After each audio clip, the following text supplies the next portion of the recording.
MLC Kalvakuntla కవితపై తీవ్ర ఆగ్రహం వ్యక్తం చేశారు ఎంపీ రఘునందన్ రావు. బీసీలకు అన్యాయం జరిగిందని కవితమ్మ మాట్లాడితే దయ్యాలు వేదాలు వల్లించినట్లు ఉందని విమర్శించారు.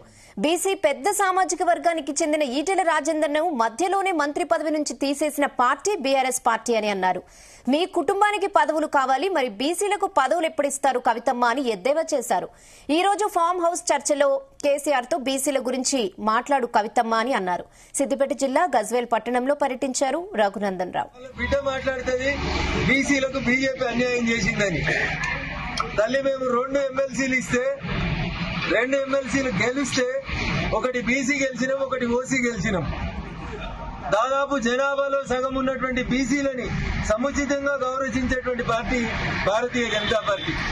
అమ్మ కవితమ్మ, నీకు చిత్తశుద్ధి ఉంటే మీ నాయనతో మాట్లాడి, పార్టీ ప్రెసిడెంట్ మీ నాయన అగ్రకులం కాబట్టి వర్కింగ్ ప్రెసిడెంట్ అని ఒక బీసీకి ఇయ్యండి. శాసన సభలో పార్టీ ప్రతిపక్ష నాయకుడు ఒక బీసీకి ఇయ్యండి.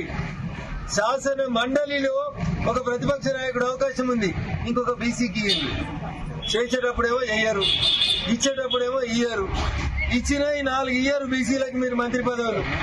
నడిమిట్లనే ఈటెల రాజేందర్ అనేటువంటి ఒక బీసీ తెలంగాణలో పెద్ద సామాజిక వర్గం అని చెప్పిన సామాజిక వర్గానికి మంత్రి పదవి వీకేసింది టీఆర్ఎస్ పార్టీ. ఇవాళ కవితమ్మ వచ్చి బీసీలకు అన్యాయం చేస్తున్నారని మాట్లాడితే దయ్యాలు వేదాలు వల్లించినట్లున్నాయి. కవిత గారు ఇంకొకటి కాదు, నీకు పదవి కావాలి, మీ బావకు పదవి కావాలి, మీ అన్నకు పదవి కావాలి, మీ నాయనకు పదవి కావాలి. మరి ఇక బీసీలకు పదవి ఎప్పుడు ఇస్తారు కవితమ్మ అనేది ఒక్కసారి ఇలా ఫామ్ హౌస్ చర్చలో నువ్వు మాట్లాడు మీ నాయనతోటి. చెప్పు, అర్జెంట్ గా వర్కింగ్ ప్రెసిడెంట్ పదవిని ఒక బీసీకి ఇవ్వని చెప్పు. శాసనసభలో బీసీకి ఇవ్వకపోతే మహిళకి ఇయ్యండి. మేము మొన్న ఢిల్లీ ముఖ్యమంత్రి మాకు అవకాశం వస్తే ఒక మహిళకి ఇచ్చినాం.